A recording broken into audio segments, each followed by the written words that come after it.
आप अच्छा खासा कंटेंट शो करवा सकते हैं। अब आपको करना है कि भाई हमें यूआई बनाएंगे, यूआई का डिजाइन देख लेते कुछ भी जैसा बोलूंगा तो देख लेंगे कि भाई आपको एक डब्बा होगा, एक सर्च ऊपर होगा, सर्च करो या एक काम करो, एक सर्च बार हो और ऊपर हेडिंग लिखी होगी भाई गेटअप यूजर सर्च कि आपने उसका यूजर नेम डाला और फिर एक कंपोनेंट आ जाए कार्ड। अगर वो यूजर मिल जाता है तो ठीक है, नहीं मिलता तो 404 आएगा आपके पास। उस चीज को कैसे हैंडल करेंगे वो भी आपको बता दूंगा। यूजर आ जाता है तो उसकी प्रोफाइल शो करवानी है आपको, उसका नाम शो करवाना है, उसका बायो शो करवाना है, उसके फॉलोवर शो करवाने हैं, उसकी फॉलोइंग शो करवानी है और उसकी रेफरेंस शो करवानी है। मतलब कितनी चीज हो गई आपके पास? 6-7 चीज हो गई। तो स्टार्ट करें क्लास भाई। अब दो हाथ पहले वो लोग जो कहते हैं वेदर बनाए, वेदर वाले कितने?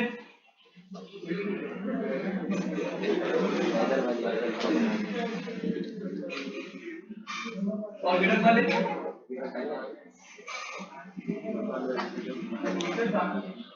असाइनमेंट नहीं मिलते ना, मेरा दिल नहीं करता।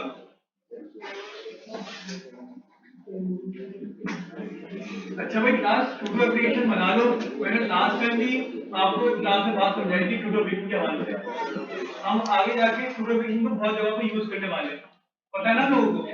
फायरबेस पढ़ेंगे, मैं टूडो एप्लीकेशन करके नहीं बनाऊंगा, मैं फायरबेस इंटीग्रेट करूंगा और सिंपल एप्लीकेशन को उठा के यूज कर लूंगा।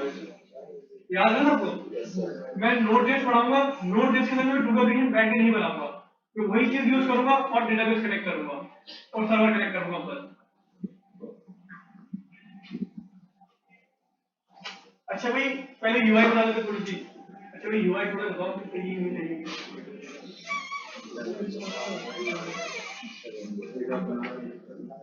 अरे कार्ड है आप कह रहे हो कार्ड पर बाद में चला लेकिन वो कार्ड में रहता है उसका राशि खत्म नहीं होगी। अच्छा भाई क्लास फुल स्टैक कनेक्ट कर ले या कस्टम बनाए? फुल स्टैक भाई मुझे मसला नहीं है, कस्टम बना। अच्छा सीएसएस के लिए कौन सी लगेगी फाइल चलो भाई? f.cs डाल दो।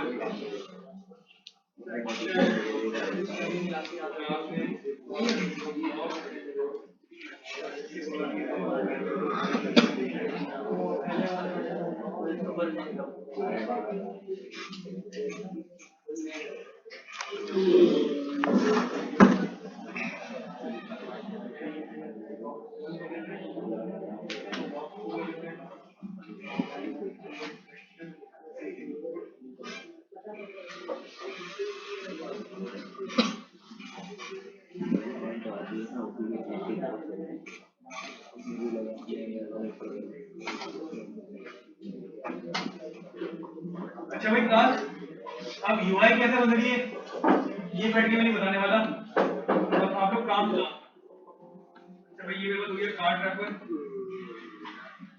अच्छा कार्ड रैपर के अंदर मेरे पास एक सेक्शन होगा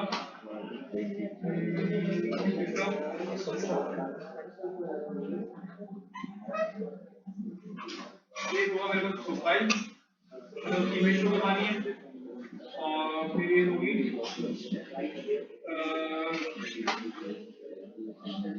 प्रोफाइल, प्रोफाइल यूआई और कितनी चीजें शो करवानी प्लस उसका नाम, उसका बायो, उसकी रेफरेंस, फॉलोवर और कितनी चीजें हो गई?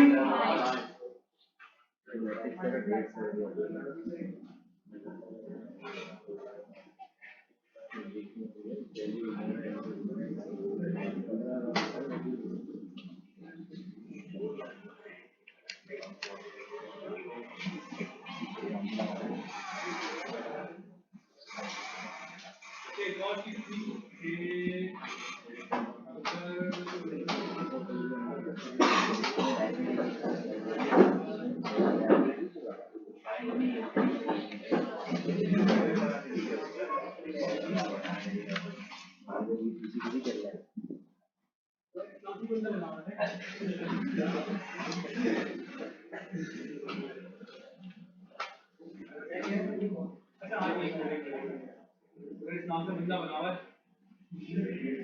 कि प्रोफाइल ना हो, बस डर लगता है भाई। ठीक है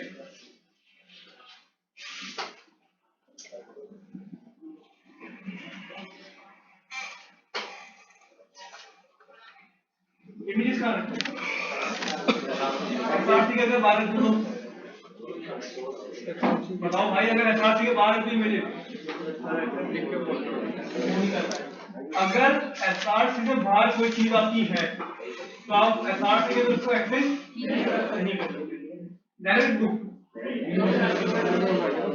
भाई फोल्डर बनाते हैं किस नाम से?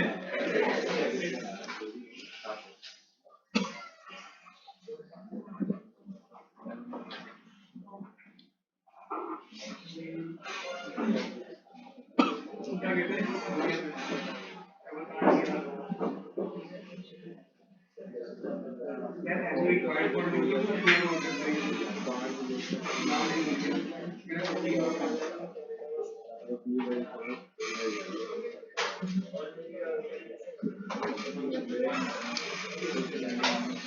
अच्छा भी क्लास इमेजेस कैसे यूज करते हैं?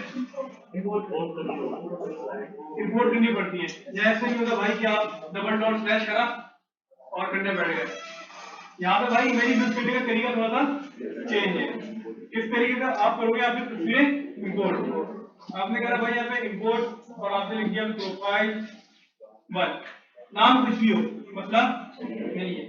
फ्रॉम कहां से? डॉट स्लैश एसेट्स और भाई जाके उस तस्वीर को वहां से कॉल उठा दो।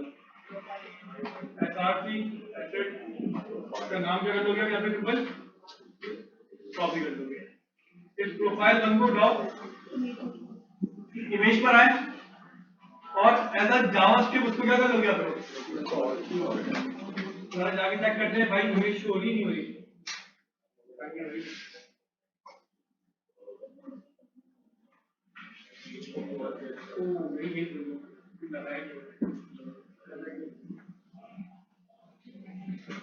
एक्सटेंशन लाजमी भाई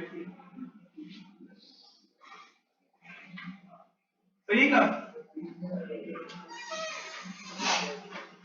अच्छा भाई यूआई की तरफ थोड़ा बढ़ते हैं जल्दी से और इसमें थोड़ा डबल डालता हूँ। मैंने कर दिया यहाँ पे जावा कर दिया। यहाँ पे क्या था आपके पास क्लास? बायो था। एक काम करते हैं नेम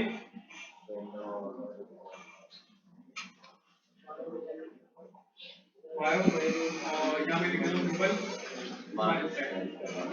और यहाँ पे क्या था आपके पास?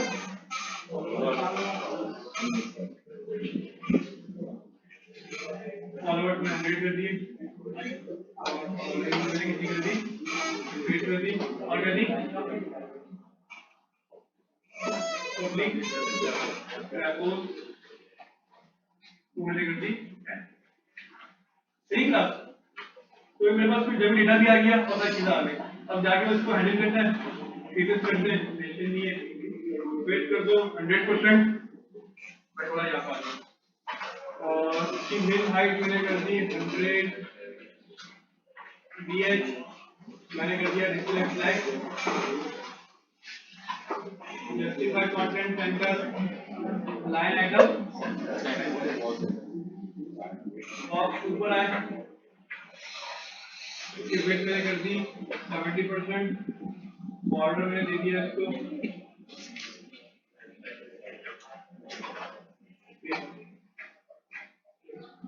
अच्छा। इसके बाद क्या आपके पास इसकी वेट क्या कर दी भाई आपने 100%। इसमें आपने पैडिंग दे दी 20 px और 40 px सेट कर दिया भाई।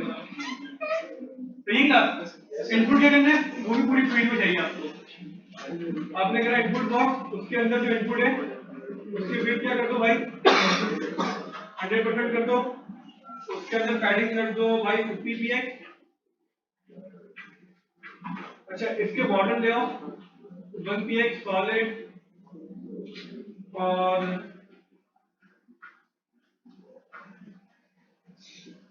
क्या होता है क्या होता है ये कर दो बॉर्डर रेडियस कर दो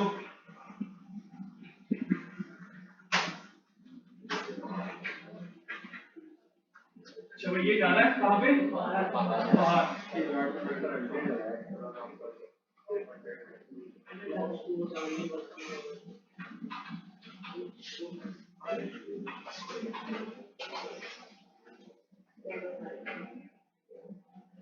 भैया भाई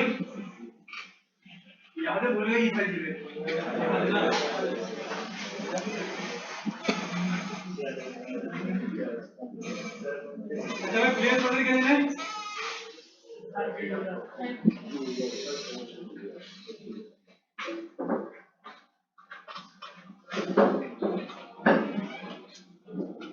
इसका फॉन्ट आगे चेंज कर दो भाई। बोनस में मुझे बहुत अच्छी लगती है भाई।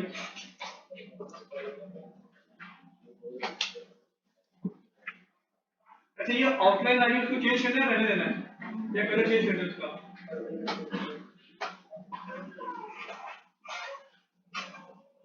ये बहुत हो गया।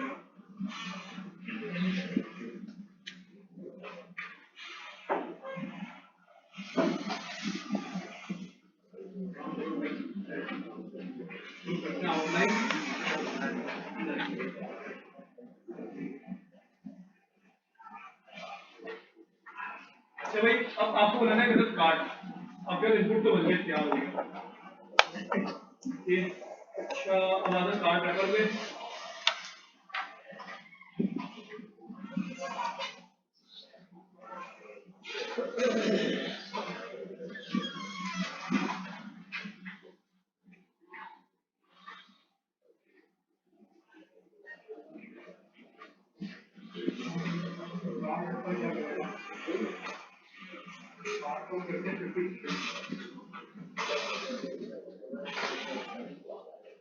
और कार्ड नंबर तुम्हारा भाई बॉक्स फूड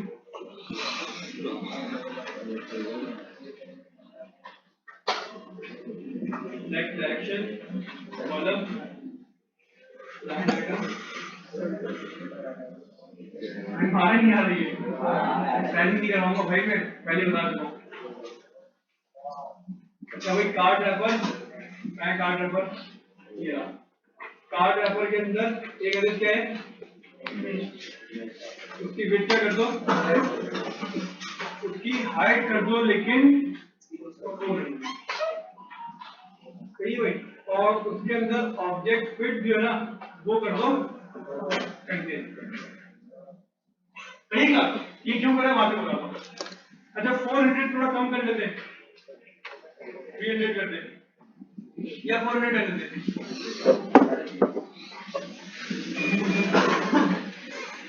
भाई 350 कर दिया, क्लास ले रहे तक। अच्छा कंटेन को हटा के क्या कर देते, अच्छा भाई क्या चाहिए आपको बस प्रोफाइल लिस्टिंग। और प्रोफाइल लिस्टिंग के अंदर सबसे पहले तो भाई एक काम करो, इसको टारगेट कर दो, डायरेक्ट कैटेगरी कर दो, list style none,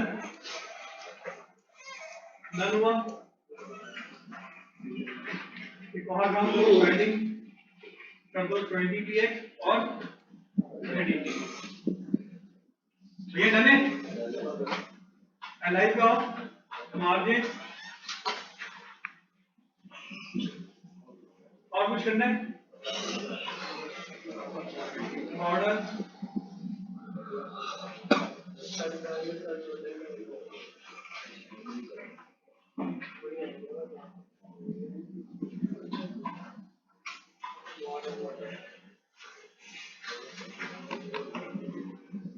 class clear है। और कोई फरमाइश, बॉर्डर हटा दे सारे। अच्छा बॉर्डर नहीं हटाते, बॉर्डर हटा के हम लोग लगाते इसके ऊपर 93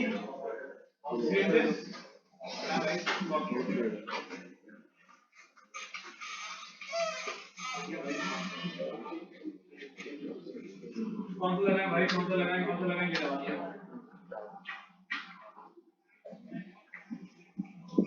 ठीक है। और क्या है भाई,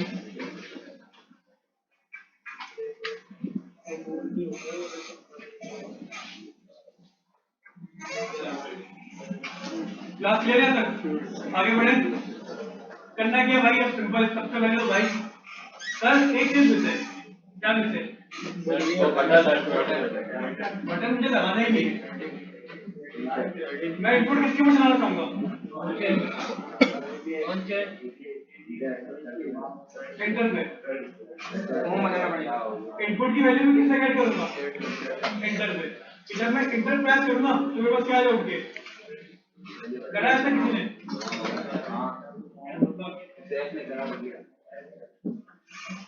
शर्म लग रहा तुम लोग इसमें करा है तो अच्छी बात है, तुम लोग तो शर्म करो। अगर ये तो एस्टीमेट के टाइम पे करवाई थी मैंने, फॉर्म पढ़ा है मैं नहीं पढ़ा, फॉर्म को सबमिट होता है इंटर में हो जाता है फॉर्म सबमिट। जब फॉर्म सबमिट होगा तो इनपुट भी क्या होगा उसके साथ साथ सबमिट होगा। चले भाई करवा देते, टेंशन नहीं है।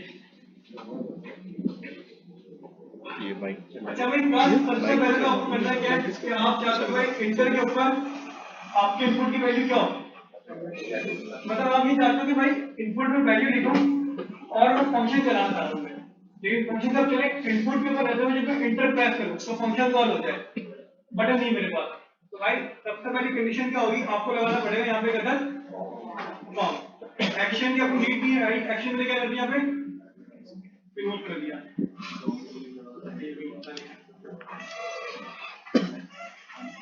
अच्छा भाई इनपुट की वैल्यू गेट करनी क्लास क्या करूं, ये सारी चीजें हटा दूं रहने दूं? रहने दो भाई, बाद में आपको याद रहेगा ये पढ़ा था एक क्लास में। भाई मैंने सबसे बनाया क्लास इनपुट वैल्यू और यहाँ पे कर दिया मैंने सेट।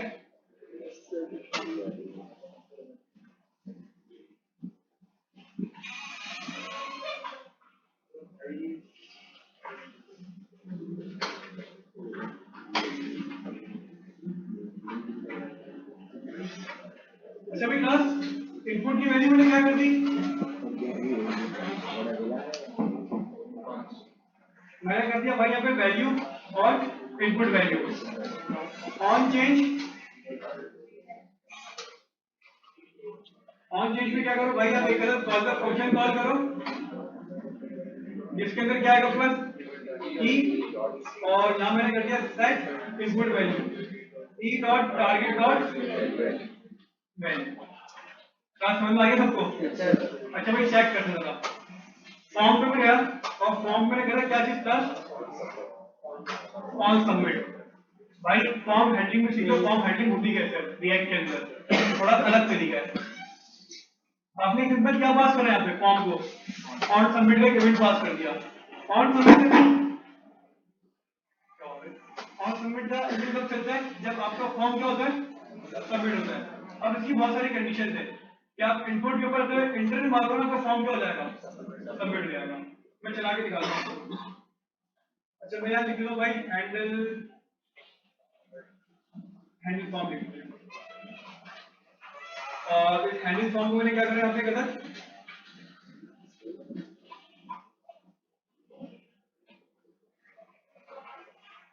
फंक्शन बनाया। तो समझ में आता है सबको, मुझे कोई पैरामीटर पास नहीं करना तो मैंने सिंपल क्या लिख दिया उसका फंक्शन का नाम लिख दिया कि मुझे कोई पैरामीटर पास नहीं करना। अच्छा भाई अब क्लास एक इश्यू आता है, वो इश्यू क्या था वो जरा देख लो। आपने यहाँ पे करा भाई इनपुट, किसी को इश्यू पता है, किसी को इश्यू पता है?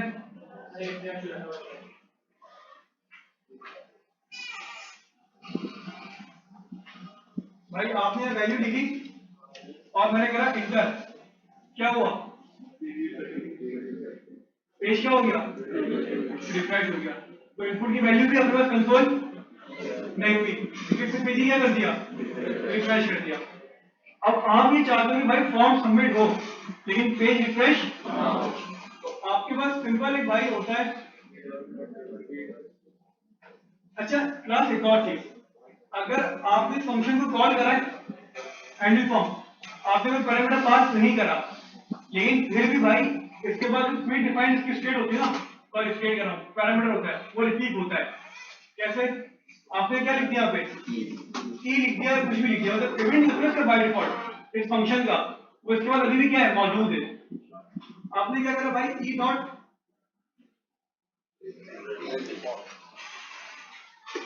Prevent default, E dot prevent default क्या करता है भाई कि जब ये फंक्शन कॉल हो ना तो पेज रिफ्रेश ना, पेज रिफ्रेश चेक करके जरा मैंने करा है जाफर और चेक करो भाई मैं यहाँ पे करा इंटर, वैल्यू कैंसिल हो रही है केवल जाफर की, लेकिन पेज रिफ्रेश और हम यही चाहते हैं। क्लास लेक्चर क्लियर हो गया सबको कि भाई फॉर्म को इस तरीके से हम हैंडल करते हैं कि फॉर्म जब भी आपके पास आप हिट करोगे तो पेज रिफ्रेश होता है, पेज रिफ्रेश बचाना है तो क्या यूज करोगे? Prevent default. अच्छा भाई वैल्यू तो आ गई, ये वैल्यू नहीं आई भाई, वैल्यू आ गई क्लास। अब करना क्या है, आपको सिंपल यूज करनी है ये वाली ये वाली एपीआई यूज करनी है। अच्छा भाई मैं काम करता हूँ, इस एपीआई को अपने कोड में कहीं सेव कर देता हूँ।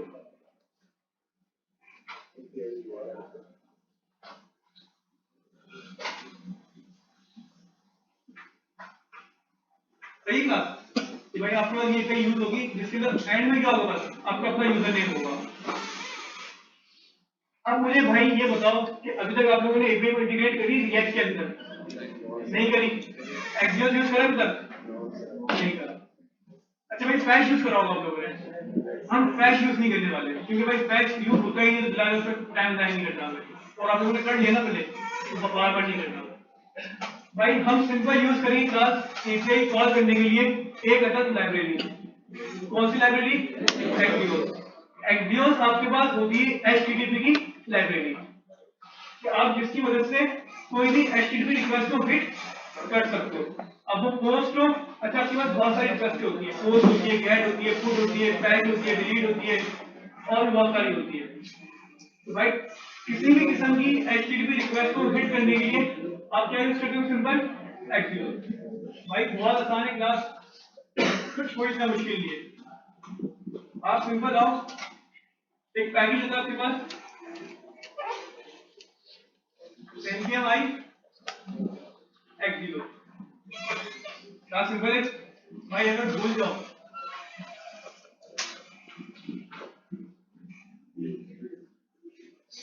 आपने गूगल पे क्या लिखा?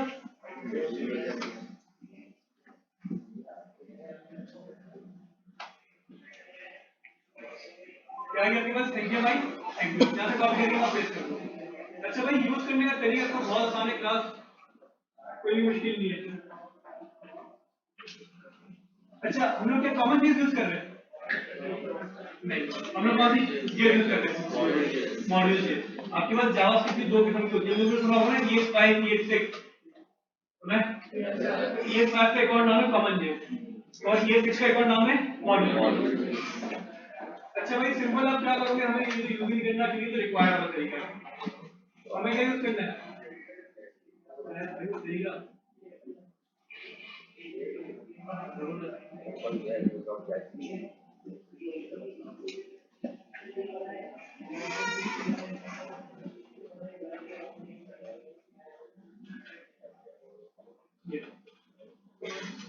क्लास सिंपल क्या करते हैं हम लोग भाई, इंपोर्ट एक्सियोस फ्रॉम एक्सियोस। अच्छा दिखाने की वजह क्या भाई, इनके साथ भूल जाओ तो इनकी डॉक्यूमेंटेशन पूरी मौजूद है, जहां से आप सारी चीजें देख सकते हो, पढ़ सकते हो। भाई सिंपल मुझे एक बात बताओ, ये जो आपके पास रिक्वेस्ट है आगे भाई, ये डेटा लेके आ रही है, डेटा लेके जा रही है? डेटा लेके आ रही है। जब डेटा लेके आ रही है इसका मतलब कौन सी रिक्वेस्ट हो सकती है? गेट की रिक्वेस्ट हो सकती है। आपके पास चार जो ना वो बहुत कॉमन रिक्वेस्ट होती है, गेट, पोस्ट, पुट और डिलीट। पुट की हम बात नहीं करते ना, डिलीट की बात करते हैं। सिंपल हम बात करते हैं गेट और पोस्ट।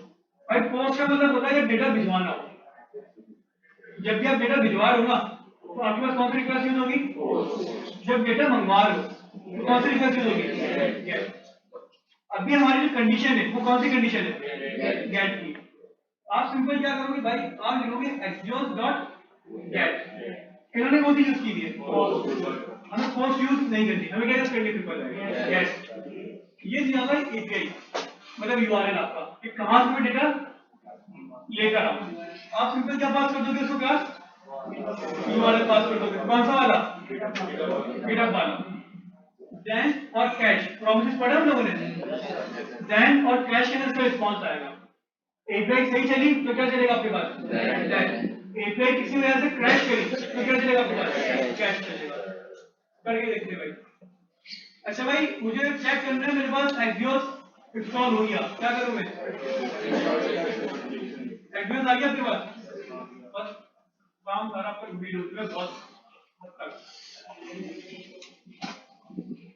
अच्छा भाई क्लास, अब आपने क्या करा, सिंपल यहाँ पे इंपोर्ट एक्सियोस फ्रॉम एक्सियोस। पहले काम करते हैं, पहले हम तो भाई ऐसे चला के देखते हैं कोई, मतलब हम ना बाय डिफॉल्ट डेटा बुलाते हैं जाफर हमारे by default data single call कर लेते हैं, पता चलेगा डेटा आता किस तरीके से। अच्छा भाई मैं क्या चाहता हूँ क्लास,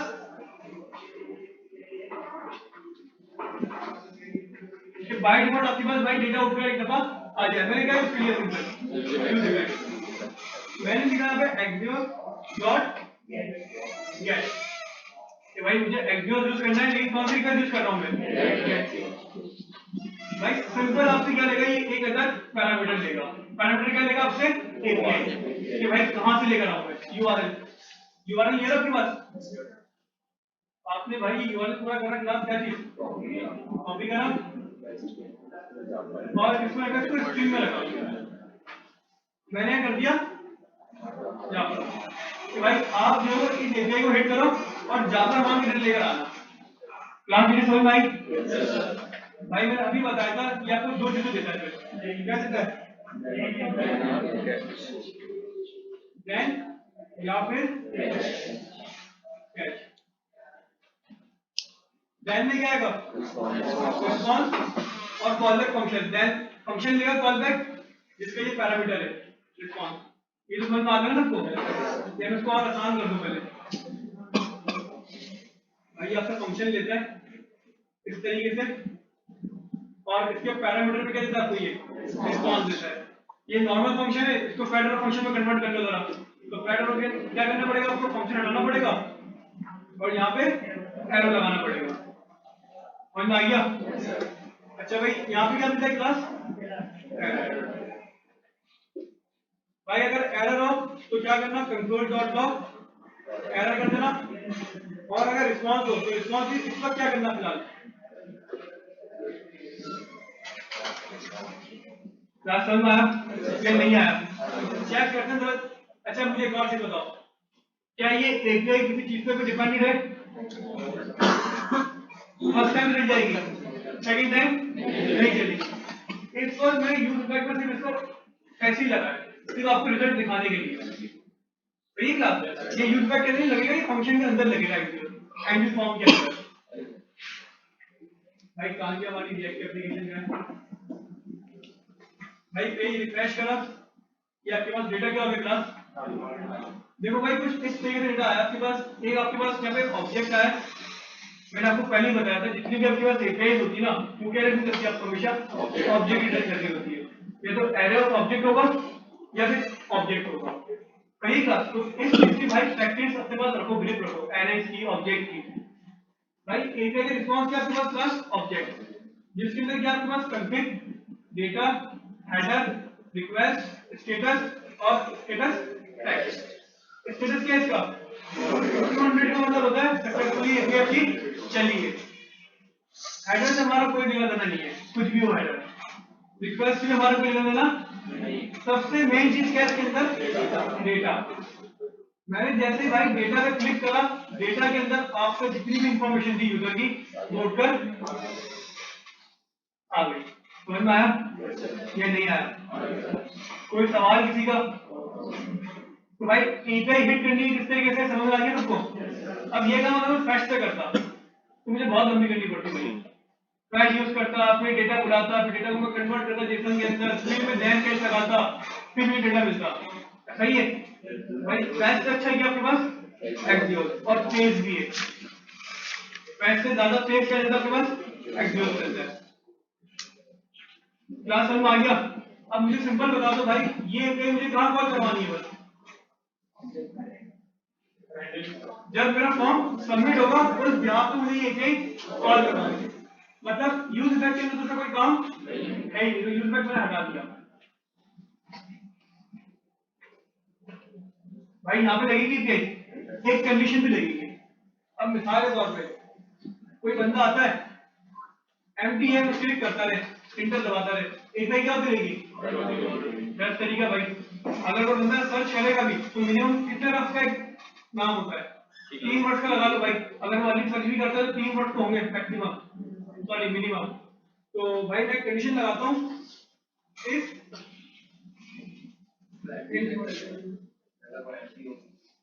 एम्प्टी जैक कर दो, 3 कैरेक्टर्स का लगा दो, चलो एम्प्टी जैक कर देते हैं कि भाई अगर इनपुट वैल्यू आपके पास क्या आ रही है क्लास, इसको हम कहते हैं एम्प्टी, फॉल्स की कंडीशन है ये, क्या कहते हैं क्लास इसको भाई। अब ये चीजें ना थोड़े कंडे सीख लो, ये बेस्ट प्रैक्टिस होती है इफ एंड ऐसी कंडीशन यूज करने की। ये नहीं कि यहाँ पे अगर ट्रू हो तो यहाँ पे वो कर दो और एल्स के अंदर उसको रिटर्न कर दो, नहीं। अब थोड़ा शॉर्टकट करना भी सीखो। आपने क्या करा यहाँ पे भाई, एक्सक्लेमेशन मार्क इनपुट वैल्यू, कि अगर इनपुट की वैल्यू क्या होती है आपके पास, एम्प्टी होती है, तो भाई आप क्या करवाओ कंसोल इस वक्त कभी कि भाई फील्ड रिक्वायर्ड आपको सिंबल या फील्ड इज एम्प्टी कुछ भी लिख लो, और क्या करवा दिया आपने इसके अंदर, रिटर्न करवा दिया कि आगे की लाइन रीड करना ही नहीं। समझ में आया नहीं यार, रिटर्न का मतलब क्या होता है कि फंक्शन से बाहर आ जाओ। अगर ये एम्प्टी नहीं होता तो क्या कॉल करोगे, समझ में आया नहीं यार, भाई आसान है मुश्किल है, ये कंडीशन क्या समझ में आ रही है। मैंने सिर्फ एक कंडीशन लगाई है कि अगर इनपुट की वैल्यू क्या हो आपके पास एम्प्टी हो तो उसको क्या कर दो, रिटर्न कर दो। जब ये रिटर्न कर देगा तो क्या ये लाइन रीड करेगा, ये नहीं करेगा। और अगर ये कंडीशन फॉल्स हो गई, मतलब इनपुट में कोई वैल्यू हुई, तो क्या चलाएगा, ये डायरेक्ट एपीआई कॉल करेगा। क्लास कोई सवाल किसी का नहीं है, आगे बढ़ते हैं। सबसे पहले भाई कंडीशन चेक करवाता हूँ आपको, कंडीशन मैंने क्या लगाई है, इनपुट की वैल्यू क्या है सर, क्या दे रही है, एपीआई हिट करेगा ही नहीं।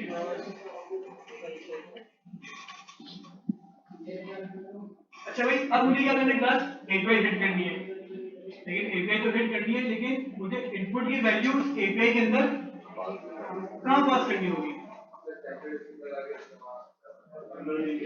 मुझे जाफर मान को डायनेमिक करना है। इस वक्त मेरे पास क्या ही है, स्टैटिक है, ऐसा ही है, हार्ड कोडेड है स्टैटिक, हार्ड कोडेड दोनों एक ही चीज कराती है। मुझे इसको क्या करना है, डायनेमिक करना है। तो डायनेमिक करने के लिए भाई यहाँ मुझे कोई ना कोई वेरिएबल पास करना पड़ेगा। इनपुट की वैल्यू कहां पे आ रही है, इनपुट वैल्यू में क्या नहीं आ रही भाई, लैपटॉप तो नहीं गिरा ना। तो भाई सिंपल में क्या लिखो क्लास, इसको स्ट्रिंग से हटा के क्या यूज कर लेता हूं यहाँ पे, टेम्पलेट इंटरवल। क्यों, क्योंकि मुझे स्ट्रिंग के अंदर क्या यूज करना है, वेरिएबल यूज करना है।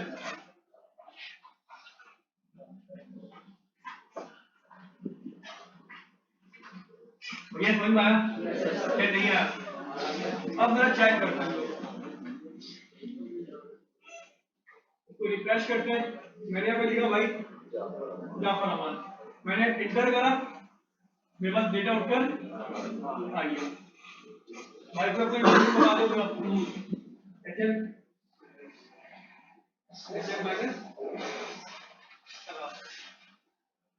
इंटर करते भाई, तो हमारा कौन आ रहा भाई, क्लास में आया नहीं आया, कोई मुश्किल, अब बताओ भाई ये चीज क्लियर हुई, अभी चीजें बाकी है, अभी टेस्ट भी है जमाना है, वो भी बड़ा मुश्किल है। फिर एक और सबसे मुश्किल काम है, मिसाल के तौर पे बंदा आया कुछ भी लिख दिया, एंटर करा, लिखने क्या होगा यहाँ पे, क्या दे रही है 404। एक चीज याद रखना क्लास, जब भी आपके पास 200 के अलावा कोई रिस्पॉन्स आएगा, फिर कोड दिखाया था मैं आपको, मिसाल के तौर पे 200 के अलावा नहीं, अगर आपके पास एरर आता है 400 या फिर 500, मतलब 400 स्टेटस कोड होता है, आपके पास कुछ लाइन होती है, 200 की लाइन होती है, 300 की लाइन होती है, 400 की लाइन होती है, 500 की लाइन होती है। 200 की लाइन जितनी होती है ना, उसका मतलब होगा सक्सेसफुल है, सही है, मतलब उसमें कोई इश्यू इतना नहीं है। 300 वाला 300 के अंदर ज्यादा होता नहीं है, सिर्फ 2-3 चीजें होती है, उसको हम इतना हैंडल नहीं करते। ज्यादा जो यूज होता है ना होती है तीन चीजें, 200, 400 और 500। 400 का मतलब होता है सर्वर का रहा है ये, मतलब सर्वर साइड से कोई ना कोई बैड रिक्वेस्ट आएगी आपकी। 404 का मतलब है बैड रिक्वेस्ट, ये चीज फाइन नहीं, इसको मिली नहीं। 500 का जब भी कोड आएगा ना आपके पास, इसका मतलब डेटाबेस से मसला है। समझ में आया आपको? मतलब अगर 400 की लाइन चल रही है, इसका मतलब कि सर्वर से इशू आ रहा है। 500 आ रहा है, इसका मतलब डेटाबेस से इशू है। ये बस चलती है लाइनें, ये एक स्टैंडर्ड है, फॉलो होता है हर जगह।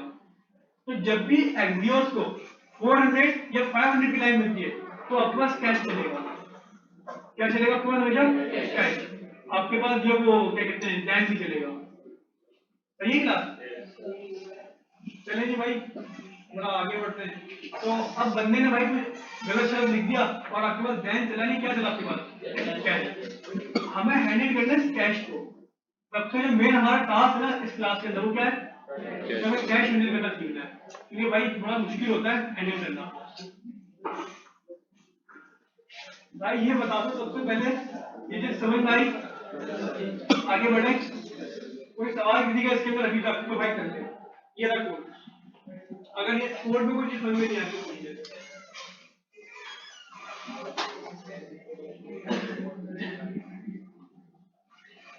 भाई इसमें कर लो और इस फॉर्म में कर लो बस, क्योंकि इसके अलावा और कुछ भी नहीं कर सकते मैंने।